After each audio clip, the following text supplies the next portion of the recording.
ہونے لگا تو انہوں نے رات کو فوت ہوئی تو انہوں نے اپنی خادمہ کو بولا کہ فرمایا کہ کسی کو بتانا نہیں، جب میں مر جاؤں تو پڑوس میں 2-4 کو بلا کر نا میرا جنازہ پڑھوا دینا، اور جس کرتے میں تہجد پڑھتی تھی وہی میرا کفن بنا دینا، اور صبح بے شک لوگوں کو بتا دینا، میرے مرنے کے بعد میری میت کو رکھنا نہیں، فوراً دبا دینا۔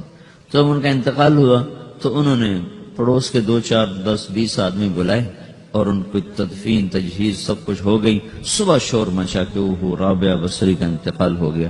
تو اگلے دن وہ خواب میں اس خادمہ کو ملی اور کہا بیٹی تیری بڑی مہربانی، تو نے میری وصیت کے مطابق عمل کیا۔ اس نے دیکھا کہ انہوں نے ایک خوبصورت سبز لباس پہنا ہوا ہے، تو وہ فرمانے لگی، انہوں نے سوال کیا کہ آپ کے ساتھ قبر میں کیا ہوا؟ تو وہ کہنے لگی کہ میرے پاس منکر نکیر آئے تھے اور مجھ سے کہنے لگے من رب کی، تیرا رب کون ہے؟ تو میں نے کہا سبحان اللہ، 40 برس جس کو میں نہ بھولا سکی اس کو 4 ہاتھ زمین میں آ کے میں بھول جاؤں گی۔ ان کا 42 برس کی عمر میں انتقال ہوا تھا۔ تو وہ کہنے لگے سبحان اللہ، جس کو میں 40 برس نہ بھولا سکی میں اسے 4 ہاتھ زمین کے اندر آ کے بھول جاؤں گی۔ تو منکر نکیر کہنے لگے اس کا کیا حساب لینا؟ پھر انہوں نے پوچھا کہ وہ آپ کا وہ کرتا کہاں گیا تہجد والا جس میں آپ کو کفن دیا تھا؟ کہ وہ اللہ نے مجھ سے لے لیا ہے اور میرے اعمال کے خزانے میں رکھ دیا ہے، قیامت کا دن میرا وہ کرتا بھی میرے ترازو میں تولا جائے گا اور مجھے یہ لباس پہنایا ہے جو جنت کا لباس ہے۔ یہ بھی ایک موت ہے۔ اس طرح بھی لوگ مرتے ہیں۔ اور دوسری بھی ایک موت ہے، ہمارے علاقے کی بتا رہا ہوں، اپنے علاقے کی۔ ایک زمیندار مر گیا، اس کی قبر کھودی، ساری بچھوؤں سے بھری ہوئی، ایسے جیسے چیونٹیاں پھر رہی ہوتی، تو انہیں وہ بند کر کے دوسری کھودی، ساری بچھوؤں سے بھری ہوئی، پھر وہ بند کر کے تیسری کھودی، ساری بچھوؤں سے بھری ہوئی۔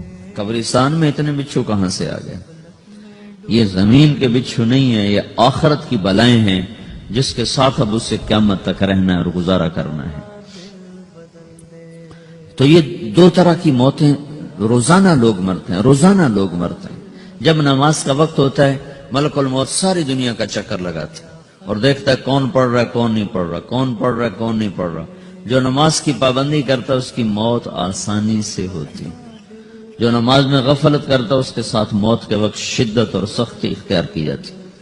تو بھائیو، یہ ایک جسم ہے، ایک روح ہے۔ روح باقی رہنے والی چیز ہے، جسم مٹ جاتا ہے، پھر اللہ سے قیامت کے دن نیا جسم عطا فرمائے گا، ایک نیا جسم دیا جائے گا۔ روح وہی ہے جو اللہ کے خزانوں میں جمع ہو جاتی ہے۔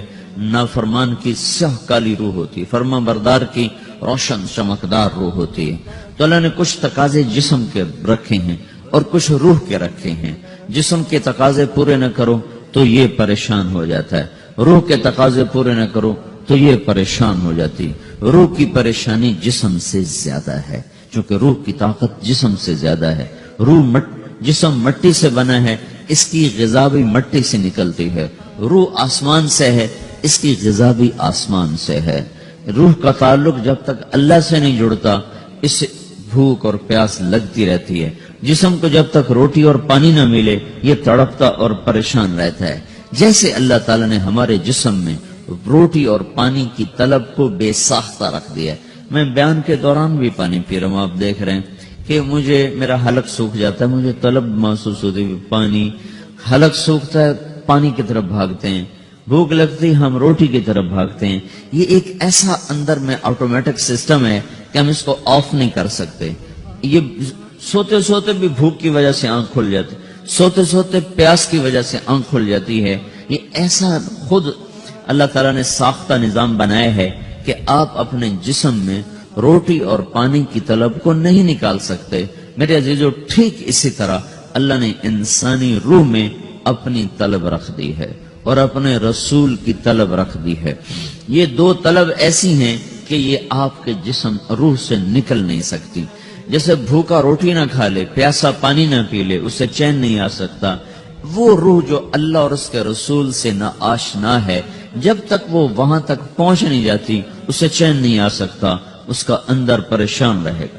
1997 میں جب جنید جمشید سے میری پہلی ملاقات ہوئی تو اس نے مجھ سے یہ سوال کیا کہ مولوی صاحب ایک پاکستانی نوجوان جس گلیمر کو خوابوں میں دیکھتا ہے وہ گلیمر تو مجھے زندگی میں ویسے ہی حاصل ہے، میرے چاروں طرف زندگی کا رقص ہے اور میری زندگی کی ہر خواہش ہر تمنا پوری ہے، اس کے باوجود میرے اندر اندھیرا ہے، میرے اندر خلا ہے، مجھے لگتا ہے میں وہ کشتی ہوں جس کا کوئی ساحل نہیں، جس کی کوئی سمت نہیں، www.darsulquran.com۔ ایسا نہیں ہونا چاہیے۔ ایک عام لڑکا تو کہتا ہے ہائے کاش یہ ہوتا، اس کو وہ نہیں ہو رہا تو پھر وہ پریشان ہے، ہائے یہ ہوتا، ہائے وہ ہوتا۔ تو میں تو ہائے نہیں کرتا ہوں، میری تو ہر لذت اور خواہش میرے سامنے تشتری میں سجا کے پیش کی جا رہی، میں کیوں ایسا کر رہا ہوں، میں ہائے ہائے کیوں کر رہا ہوں، میرا اندر ویران کیوں ہے، میرے اندر میں خلا کیوں ہے؟ یہ وہی خلا ہے کہ وہ روح کی پیاس کو شراب میں بجھانا چاہتا ہے، وہ روح کی پیاس کو لڑکی میں بجھانا چاہتا ہے، وہ روح کی پیاس کو موسیقی سے بجھانا چاہتا ہے، وہ روح کی پیاس کو دنیا کی رعنائیوں میں 5 سٹار ہوٹلوں سے بجھانا چاہتا ہے۔ روح کیا جانے روٹی کیا ہے، شراب کیا ہے، پانی کیا ہے، عورت کیا ہے، موسیقی کیا ہے، گھنگرو کیا ہے، پائل کیا ہے، چھنکار کیا ہے، روح کو ان چیزوں کی کیا خبر؟ امریکہ میں ہماری ایک جماعت تھی تو 4 لڑکے 2 لڑکیاں، 4 لڑکیاں 2 لڑکے مسلمان ہیں، تو ایک لڑکے کا نام رکھا تھا ابراہیم، اور اس کو جب پڑھایا نا کلمہ، انہوں نے کہا ہائے، انہوں نے کہا ہائے، وہ دونوں ہاتھ یہاں رکھے سینے پر، دل پر، کہا ہائے۔ تو ہمارے ساتھی ہیں ڈاکٹر اختر، وہ کہنے لگے کیا ہوا کیا ہوا؟ کہنے لگا جب سے ہوش سنبھالا یہ جگہ خالی تھی، یہ تیرے کلمہ پڑھانے پر بھر گئی ہے کہ میری خوشی سے ہائے نکل گئی، یہ جگہ خالی رہے گی، یہاں شراب نہیں پہنچ سکتی، یہاں نغمہ اور موسیقی نہیں پہنچ سکتے، یہاں تالے لگے ہوئے ہیں، یہاں تک کوئی آواز نہیں جا سکتی، دل کے تاروں پر ایک ہی نغمہ چڑھ سکتا ہے اور وہ اللہ کی یاد کا ہے اور اللہ کی محبت کا ہے اور اللہ کے رسول کی محبت کا ہے، باقی کوئی مضراب ایسا نہیں جو ان تاروں کو چھیڑ سکے، باقی کوئی چیز آواز ایسی نہیں جو دل کی دنیا پر جا کر دستک دے سکے۔ یہاں بند دروازے ہیں، یہاں صرف اللہ پہنچے گا، اللہ کے رسول کا تعلق پہنچے گا، باقی کوئی چیز یہاں نہیں جا سکتی۔